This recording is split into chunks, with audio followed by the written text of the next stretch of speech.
petani di selatan di sini sebetulnya, apalagi di 15 kecamatan, petani-petani kita itu sebetulnya udah pintar-pintar.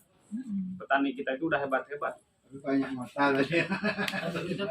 Udah pintar-pintar, udah hebat-hebat gitu. Tapi petani kita itu khususnya di selatan gini tidak perlu penerangan yang bagus-bagus, penerangan yang mendetail, tapi perlu contoh yang benar.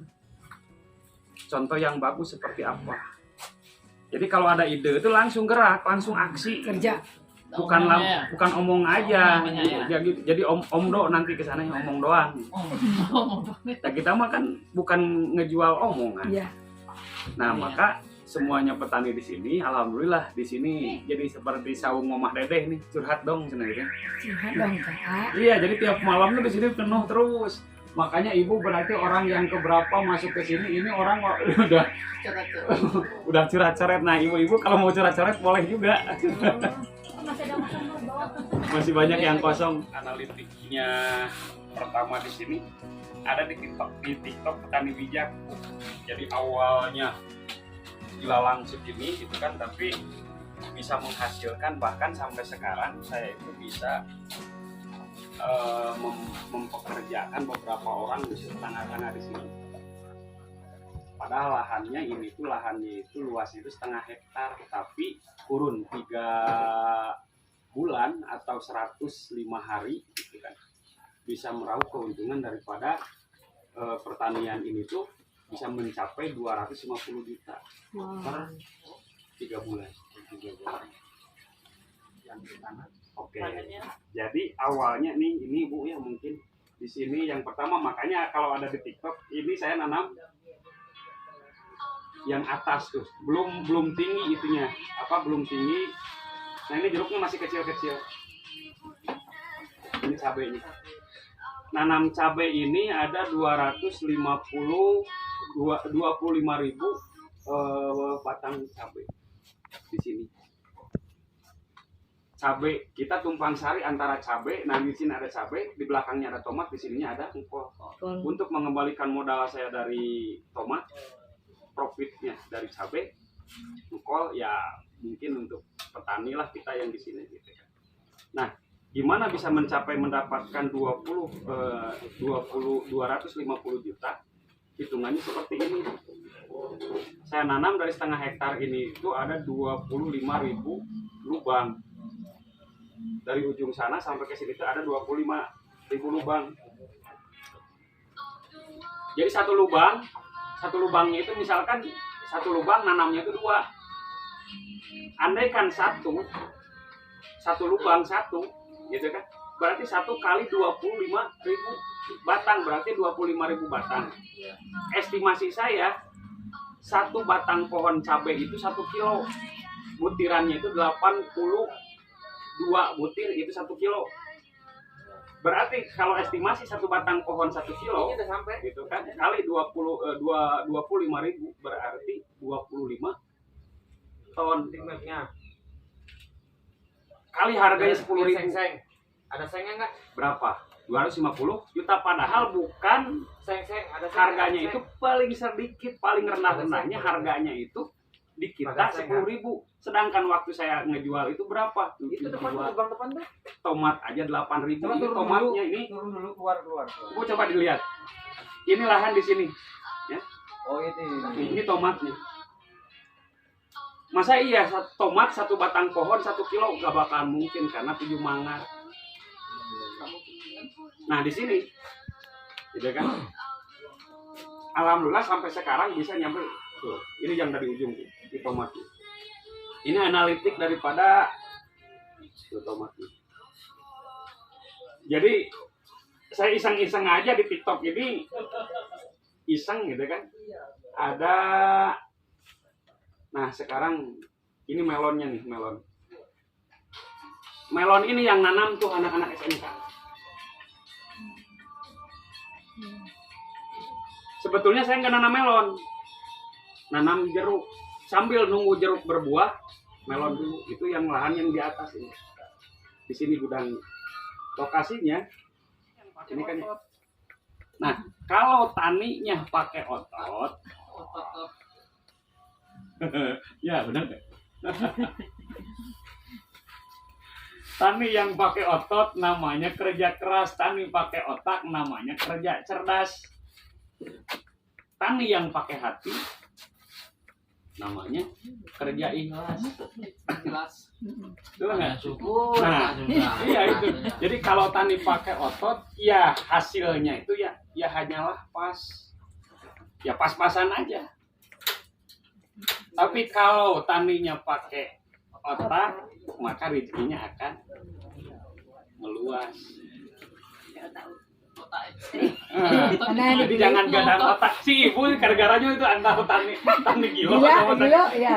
Ya, kelinci itu mah.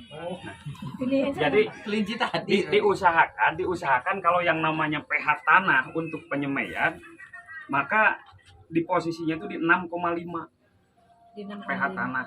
6,5. Jenis apa aja yang harus masuk? Maka yang pertama masuk itu kan ini berlapis-lapis tuh kelihatan kan? Pencampuran. Ada sekam yang udah diarangkan. Nah, ini ada sekam. Ada sekam, ada dolomit kapur, ada tanah, ada kotoran ternaknya. Ya. Jadi awalnya hamparan yang bawahnya itu tanah, ya. Terus sekam. Terus dolomit, kotoran ternak. Masukin mikroba, jangan salah. Penting kalau untuk Katanya mikroba pembenahan untuk pembenahan tanah, ya. Kalau yang namanya untuk pembenahan tanah, mikroba apa itu? Mikroba itu kuman atau belatung. Ya. Mikroba yang ada mikroba. Nah, kan biasanya Pak Wali nggak disuruh. Sekarang saya disuruh. Pak Wali itu ada jeligen doang. Wali yang disuruh jeligennya. Jadi apa itu mikroba? Mikroba itu kuman atau belatung. Nah, diantaranya di kotoran ternak itu kan banyak kuman, banyak belatung dimakan sama belatung lagi. Jadi belatung sama belatung tuh. Nah, ini bikinan sendiri. Belatung Ini tuh. mikroba trichoderma, ya. Mikrobanya kita memakai mikroba trichoderma. Sehubungan saya petani gak punya duit, jadi bikin sendiri. Dari apa? Dari nasi. Caranya untuk mendapatkan trichoderma ini, nasi, satu bahannya itu nasi, alkohol, sama bambu, 3 aja. Nasi, alkohol, bambu. Diapakan tuh? Ya. Nasi, alkohol, bambu. Nasinya itu 1 muk, dibiarin 1 malam dulu. Siapin bambu yang luasnya seperti ini bambu nih. Ini bambu kan? Iya. Nah, si bambunya itu ini luasnya, ini ruas. Dibolongin 1 lubang jari sekelingking, ini bolongin 1 jari. Dibelah 2. Dibuka. Bersihin sama alkohol. Masukin si nasi tersebut, tutup. Nggak kasih apa-apa. Ikat. Nggak kasih air. Nggak. Ikat. Taruh di tanah yang humus. Biasanya saya naroknya itu di pohon bambu itu, di bawah pohon bambu. 2-3 hari, udah 3 hari diambil lagi, dibuka, maka jamurnya itu ada yang hijau, ada yang kuning. Nah, itu untuk mendapatkan trichoderma namanya. Trichoderma itu kita campur pakai gula pasir, ya, gula pasir atau gula merah, udah bisa masuk. Masukin ke tanah. Masukin ke semprotkan. Ya. Tapi sebelumnya disemprotan itu alangkah baiknya disterilkan dulu. Disterilkan dengan apa? Dulu saya diajarin itu di open tanahnya itu supaya sehat. Kalau sekarang udah canggih, sekarang mah ada pupuk kimia, ada racun kimia. Pakai aja yang bahan aktifnya Syngenta. Ya, bahan aktifnya Syngenta. Nah, cari aja bahan aktifnya Syngenta. Di Syngenta itu Insektisida apa dia? ya disemprotin dulu, disehatkan dulu. Enggak, insektisida itu apa tuh? Di insektisida apanya? Kandungan itu adanya di insektisida apa itu enggak? Fungsida. Nah, jadi fungsidanya, pokoknya bahan aktifnya itu aja, Syngenta ya. Sebab di sini saya Syngenta nggak tahu, saya juga nggak dikasih endosan daripada Syngenta. Cari aja yang bahan aktifnya. Maka nih ya, kuncinya adalah kalau di pertanian kita kan harus bisa menjaga 5T. Kalau bibitnya pingin bagus, bibitnya pingin tumbuhnya bagus, gitu kan dengan maksimal, maka kita harus bisa menjaga 5T. Apa aja 5T itu? Apa itu? Pertama, tepat waktu, tepat aplikasi, tepat bahan aktif, tepat sasaran, tepat waktu. Jadi tepat aplikasi. Nah, di aplikasi ini mana kapan masuknya mikroba, kapan masuknya pupuk hayati, kapan masuknya fungisida yang tadi, ya. Maka tepat 5T ini. Jadi pertama awal kita sterilkan, kita sehatkan dulu, gitu kan? Sterilkan, sehatkan, seperti gini. Dilihat nanti kalau untuk pembibitan, ya, pembibitan biji, benih, bibit supaya tumbuhnya maksimal. Awalnya biji, benih, bibit. Untuk mendapatkan daripada JPT-nya, apa JPT itu? Ada yang tahu JPT, Bu? Zat pengatur JPT, ya, zat pengatur JPT, Kalau orang Sunda kan zat JPT. pengatur tumbuhnya Zat tanaman. pengatur tumbuh. Maka harus semaksimal mungkin pH-nya 6,5 ke atas. Jadi JPT-nya bisa main, bisa gerak. Mikroba udah masuk, yang penting bikin penyemaian. Untuk penyemaian tuh harus sehat, benar-benar 100% organik. Adapun fungsidanya racun, nah itu mah gak jadi masalah, itu racun aja. Dari ini kebetulan biasanya ibu-ibu tuh di sini banyak lagi ngebibit. Kita ke pembibitan. Caranya masukin. Enggak pemakaian dosis apa nih? Mikroba. Nah, mikroba ini makainya, dosisnya sudah tahu belum? Belum. Kenapa nggak nanyain? Ayo tuh. Makanya di sana. Ibu-ibunya ngantuk semua ini. Ini saya bertahun-tahun emang semakin lama semakin bagus asal makanannya itu apa, makanan itu cuma gula aja, dikasih gula karena ini makhluk hidup ya, mikroba namanya. Jangan di tempat yang panas.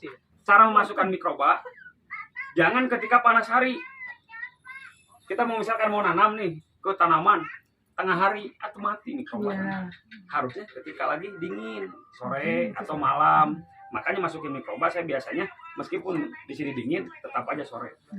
Ya, mikrobanya supaya hidup. Aplikasinya adalah udah jadi si satu muk itu masukin ke ember, embernya yang 20 liter air dibiarin dulu. Kucek-kucek 20 liter ini. Masukin dari satu muk itu. Dikenapin dulu, kasih gula merah, dikasih gula merah, nanti aplikasinya itu 200 ml untuk 16 liter air. Ya, jadi 200 ml untuk 16 liter air aplikasinya ini. Jadi kalau ini mau pakai, saya pakai tasko biasa, dari sini 1 gelas baru di kita ke bukit awal. Ada kedangan kan? Di pengurai.